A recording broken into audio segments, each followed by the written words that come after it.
Now that the dataset is ready, we can train our first model, which is a random forest. Before we start the training of the random forest, we are going to take a look at one particular function that we are going to be using for the rest of the lecture, which is the train function. And the train function is basically used to train our model, and the predict function is used to predict. So let us look at what the train function does. So to look at the train function, you can simply type a question mark. You type a question mark, then you type train, enter. So from here you can see the description of the train function. So for the train function, we have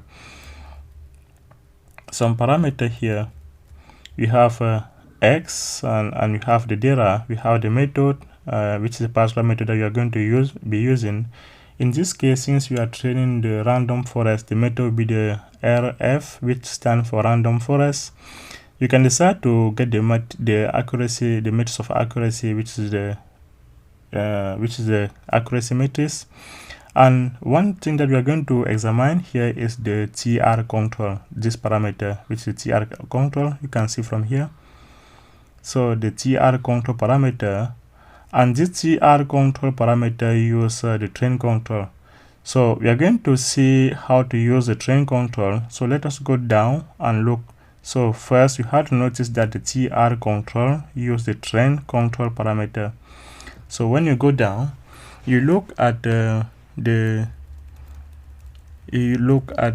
you look at the TR control parameter, and here you have the train control. If you click at this link, so you see the train control function have some parameter also. So for the train control, we have the parameter that called method, and for this method we have a different method that we can use.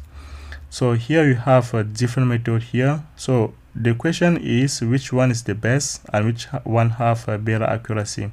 So what we are going to do is we are going to use a different method, implement different model using different method. Then we are going to plot all these model in one single graph and see which one have the better accuracy. So let us look at how to implement this. If you look at here, what happened here, what I did here is I try to set some specific variable. If I call L11, LL1, LL2, and so on.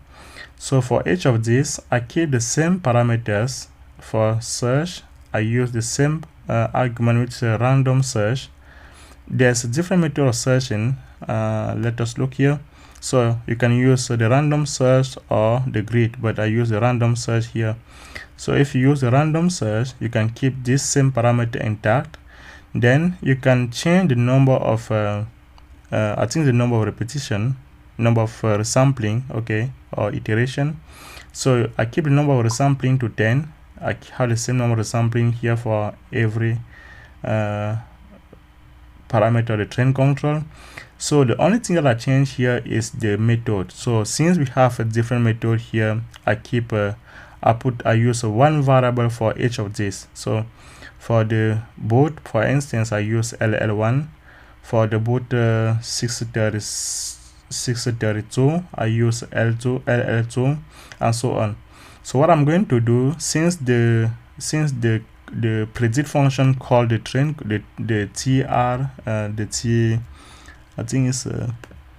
so since the predict function called let's type predict again, question mark, no, the train function, the train. So if I type the question mark train, so we saw that this is here.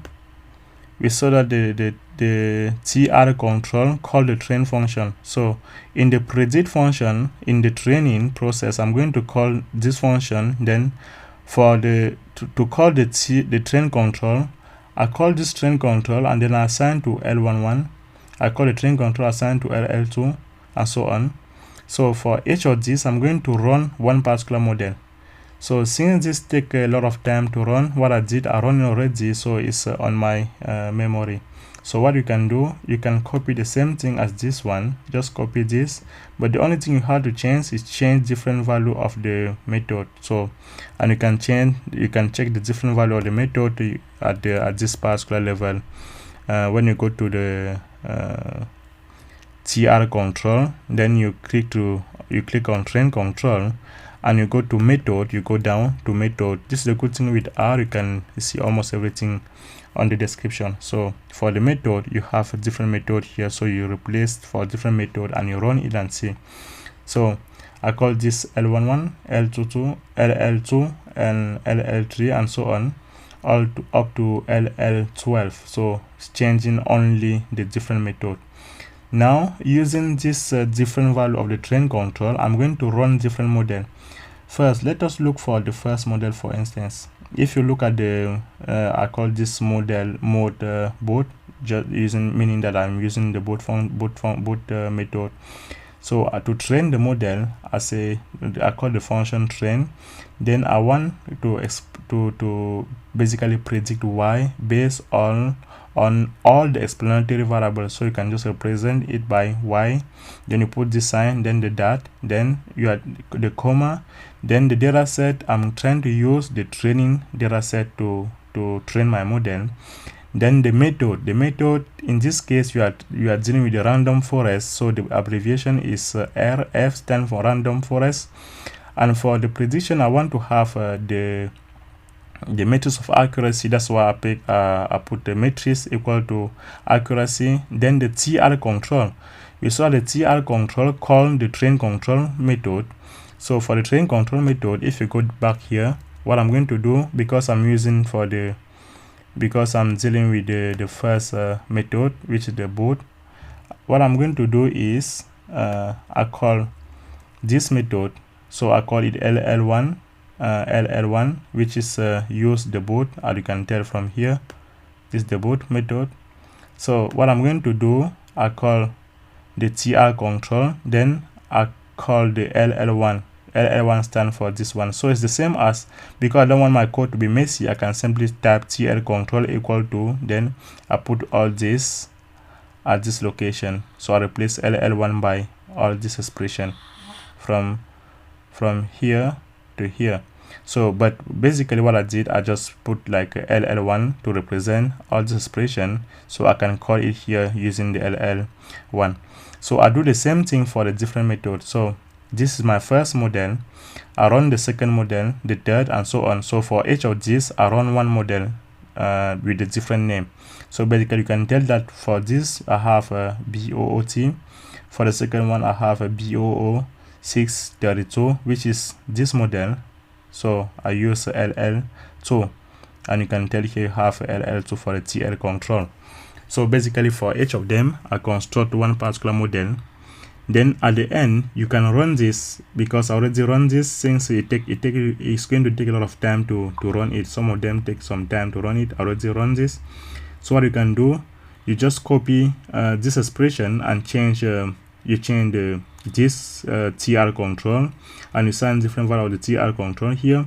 So you can test it by yourself and see what you get as a result. So when you run all this line of code, at the end you can construct, basically this is what I used to group all this model together and then make a specific plot to see which one have a better accuracy, because basically I'm trying to compare this method, I'm trying to compare different method and see which one is a better method to use for my prediction. So I'm trying to compare all this method.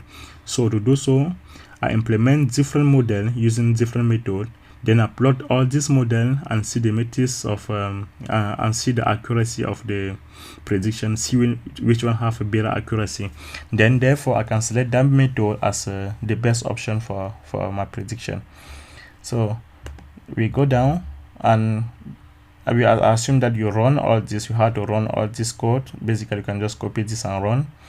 Then the second one, you go down, you can pause the video and copy it, just type the same thing, just change the method to the different method that you have here. And as I told you, you can check the method from this one, from the argument. That's the good thing with R. Then for the training process, you can train the different model, and don't forget to put the seed, because the seed, when you set the seed, it's allow you, when you run the model doesn't change the output when you run it different time. So basically it makes your model stable, and when you run many times you can still have the same result. So that's why you use the seed. If not, when you run it different time, for the second time you're going to get a different result. That's why we set the seed. So I set the seed before I run each model. So when I run, I assume that you run all this, and it's better to have some meaningful name, because when you have that, it allow you to keep your work organized. So when you run all this model, at the end, what you can do, you can use resample, this function resample. You can take the tab, the question mark, to see what a resample is used for. Then when you use the resample, inside you put the list, and the list, what you have for the list, you list all your model. So you have the first model, this is the first model, which is the, okay, so you have this first model, the second, the third, and so on. So basically list all the model inside. So you can tell that, let us go back, you can see something, it's interesting. So if you go,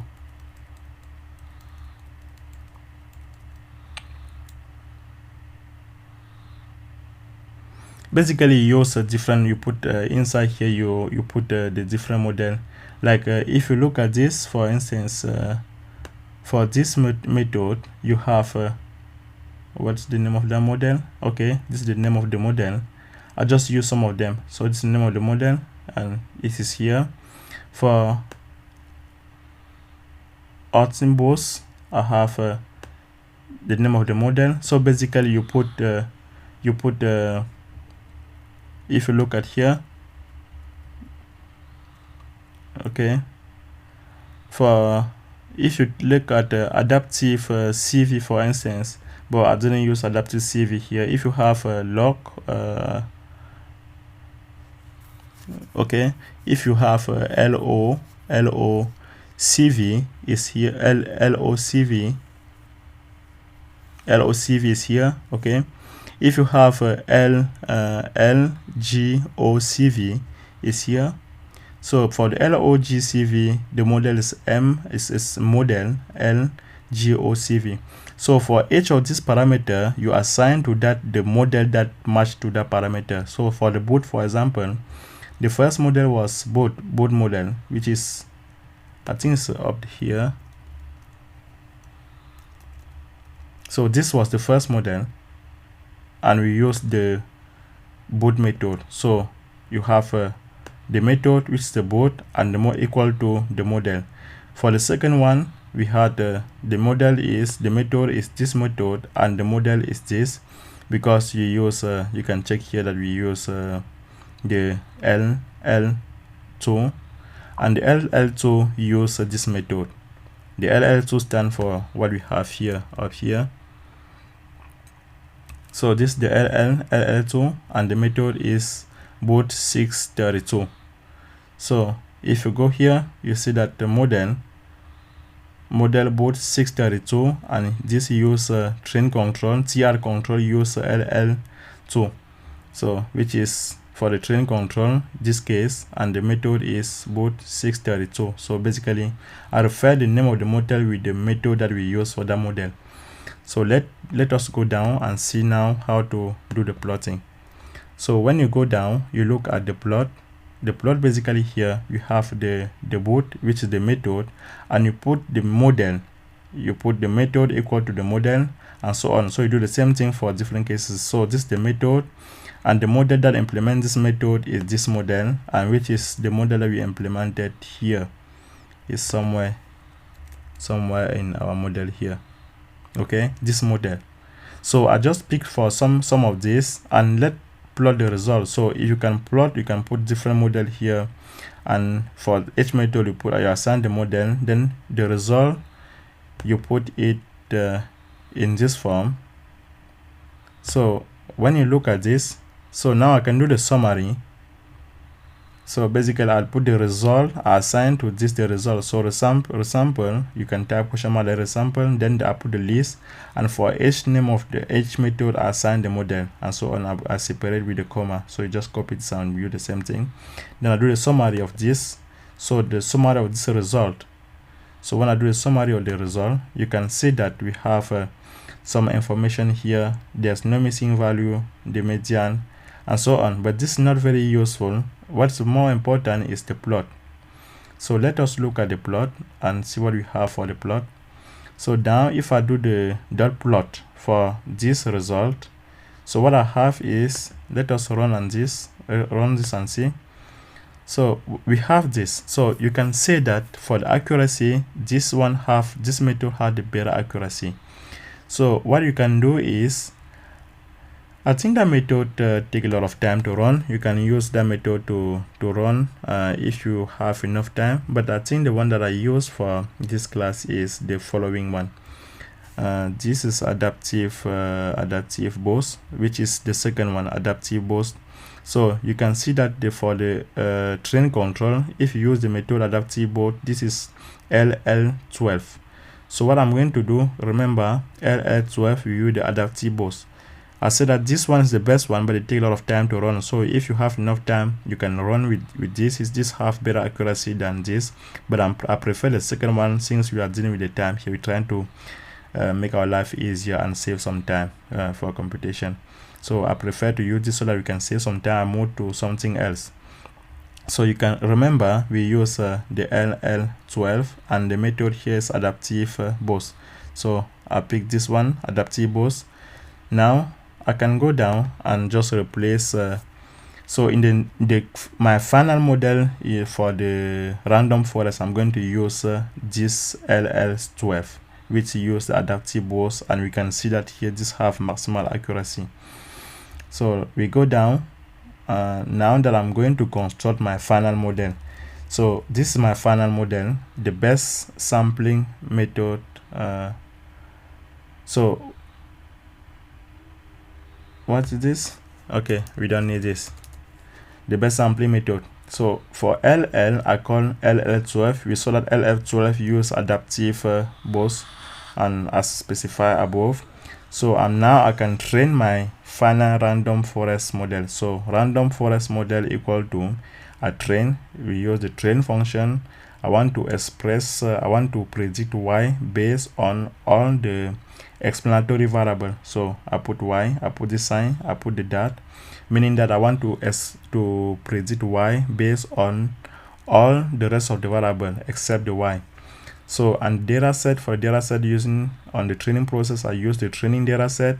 For the method, because we are dealing with the random forest, the method is the random forest, we abbreviated RF. And for the matrix, we want to have the matrix of the accuracy matrix. Basically, we want to see the accuracy of the matrix, basically. So the importance is true, proximity is true. So look at here, for the TR control, we use the LL, and LL is LL12. I mean, so that LL12 use the train control for the adaptive boost. So this is our best model. Let us run this and see. Okay, so now it's running. It's going to take some time to complete, because it's basically training the model. So when the training process is complete, now we can predict. So to predict, let us let us discuss on this before why this is running. So to predict, what I'm going to do is, since I'm going to create a new data set. So to predict on the training and the random forest, to predict, what I'm going to do, I'm going to create a new data, because I'm going to predict on a new data set. And for that new data set, I don't want to have the y variable. I don't want to have the response variable. Basically, I have some explanatory variable, but I don't have the response variable. I'm trying to predict the response variable. In this case, we have the response variable. We have the explanatory variable. We are trying to construct the model based on previous knowledge. Now that you have the model ready, we try to predict a new response variable based on some explanatory variable. And to do so, what we're going to do is I'm going to use my testing data set, because we split data set into two subsets, the training and the testing set. We don't really need this. So what I'm going to do, I can just use the testing set. So I'm just going to go straight to this one. So to predict on the testing set, what I'm going to do is the model is, because you see it here, this function is very important, the predict function. You can also type question mark and see what the predict function does. So the predict function is the function that we use to predict a new outcome, basically to predict the response variable. And for the model, we have some parameter here. The first parameter is the model. What's the model that we're going to predict? In this case, it's this model we constructed here, which is a random forest model. So I put the name of that model here. And the new data set is, what I'm going to do is, for the new data set, I just want to use the explanatory variable without including the response variable. So now I can compare the result that I get using the prediction and the real value, which is the real y for this particular data set. So I use the model that we constructed here. And in my new data set, I only want the subset of that data set. We saw in the previous video how to select the subset of data set. So basically, I don't want to use the y. I just want to use all the x value and then try to predict the y. And then the predicted value I can compare to this initial y.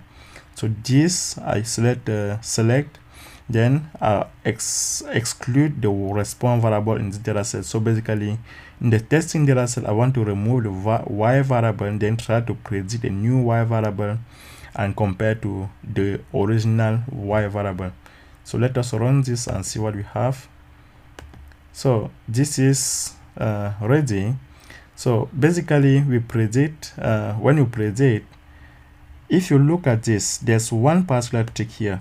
Let's look at this variable. So when you run the predict variable, there's different outcome here.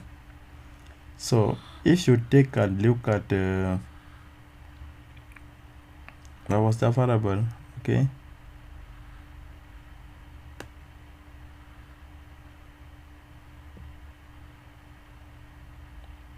Okay, so if I try to see and look at this variable, let's look at the structure.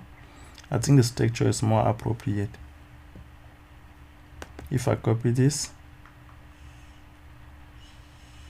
sorry, the computer is kind of slow.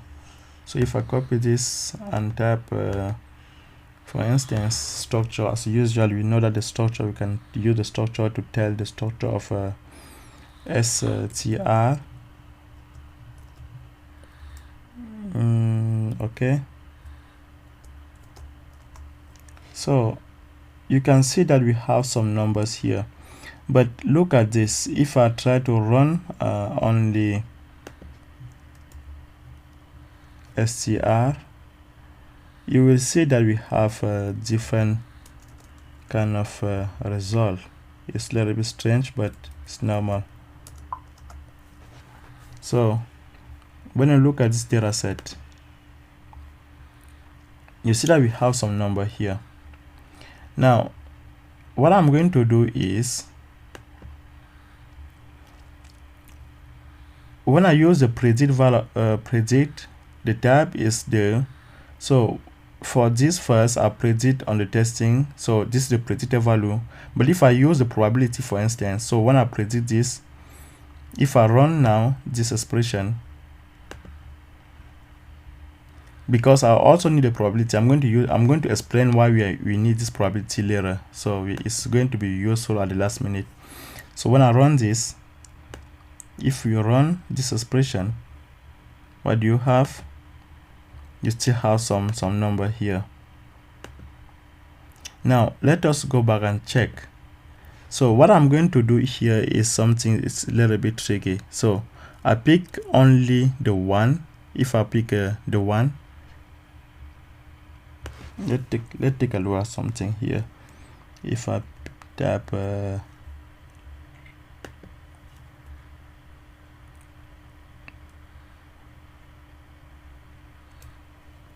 name names.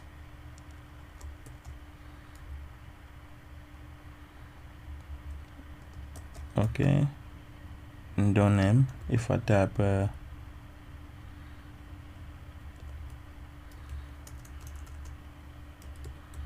head, okay, if you type head, you have just some number there. So what I'm going to do is basically this sign is I use this one to capture the probability, basically the probability, the one single value of the probability. If you remove this, let us try something, you see the difference. If I remove this, for instance, I only run this expression without taking the one, you see why we need the one. Okay, now let us look at this expression. So basically I change, I exclude the one here. You can tell we don't have the one here. So if I run this expression, I just try to look at what this variable look like, copy, and then I paste here again, I run it. Okay, interesting. Look at this expression. It's not a single variable, there's a lot of information here. Okay, so you have the 0 and the 1. So basically when you try to predict, you are trying to predict you assume that you are trying to predict the probability of getting 1. If you want the probability of getting 0, you pick this case. So you want the probability of getting 1, you pick the 1. That's why I pick I use this sign to say, okay, I want only this column, which is this one. But if you want the probability of getting the 0, you pick this column using the 0 here. So that's one of the main reasons why I use this. So if you look at this number, in this case I was using the 1, you see that this number matched to this second number matched to this one, and this number matched to this. So basically using the $sign and the 1, I only pick this variable, which is this variable. I'm trying to use the probability of predicting the 1 only. So basically I'm trying to predict get the probability of predict the case where the customer will pay the credit card back on time. So, and the opposite is just negative, subtract 1 minus this probability. If you do this 1 minus 0.3, you get this probability. If you do this minus 1 minus this probability, you get this probability. So basically I just keep the case of predicting 1. That's why I use this $sign and the 1 here, because I'm just trying to deal with the case of 1. The main reason why I pick only the 1 here, I'm going to explain in the future video, because the logistic regression, for instance, use only the 1. So I'm thinking of combining this model later to get a single prediction. So I want them to have either predict all the probability of 1, or either all predict probability of 0. But since the logistic regression predict the probability of 1, I choose to pick the probability of 1 here. But the one that help us, the one that we are more concerned about here is this case. This is what we are going to use for this particular lecture, but later on we need this case, because we need the probability to construct to combine models. So but I'm going to run all of this, but this is what we need for this case to predict the response variable only. We don't care about the probability. But if you need a probability, you have to put type equal to probe, then select specific case, or you want the 1 or you want the probability of getting the 0. So assume that we understood how this process works here. So I run this, and now I'm still going to run this now with the 1, so we can use it later.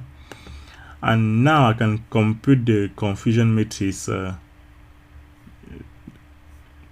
So calculate the random forest accuracy on the training. So for the training, we don't really need the training here, because I think that the most important thing is on the testing. So for the testing, for example, I explain why we do this. So I just want the prediction and evaluation on the testing set. So the y predicted value on the testing using the random forest is as described here. So we use the method is random forest. The new data is a subset. we use a testing set excluding the response variable. So we're trying to predict a new response variable. So I run this expression. Then this, as I said, we are going to use this later on, and we chose the 1 because we want to predict the probability of getting 1. Since the logistic regression use predict only the probability of getting 1, and we are going to combine this model later, so that's why I use this. So but we don't need this expression for now, but later we will need this later on. So now done, this our predicted value. You can check from here. If I run this expression, you see it's only 0 and 1, 0 and 1, 0 and 1, 0 and 1. So this is basically what we predict. Now I can compare the predicted value to the real value, because you saw that here that we select only the subset of the data set containing all the explanatory variable excluding the response variable. So this new data set contain only the x variable but not the y variable. So we predict the new y variable, then we are going to try to compare that new variable with the original y variable and see if there's a match, and basically compare the accuracy. So you can see here what I did here is you compute the mean. It's very straightforward for this case. You compute the mean. This is predicted equal to, basically you are testing how many times you have the predicted value equal to the real value in the testing data set. So basically you try to compare this vector to the original vector, which is this. If you run this expression to the original vector, which is this, if there's a match, every time that's a match, you compare the mean of that. So you can cut here. This is how to get the accuracy. So we get the accuracy of 0.7 here, and we can compute the confusion matrix. This is the confusion matrix, and we have the confidence interval, the no information rate. So we have the accuracy here, we have the confusion matrix here. So this is the reference, this is the predicted. So we predicted it was 0, we predicted 0. This is correct. So this case was 1, where we predicted 0. This is 31. So misclassify, because it was 1, then you classify as a 0. This was 1, you classify as a 1. This is 4. It was a 0, you classify as a 1. This is 14. So basically this is how we implement the random forest. So thank you, and see you on the next video. So in the next video we're going to see again use the same technique and using the train function and the predict function. I hope you learned something from this video, and we are going to try to give more detail on the future video, so you can maximize our learning task here. Thank you, and see you on the next video.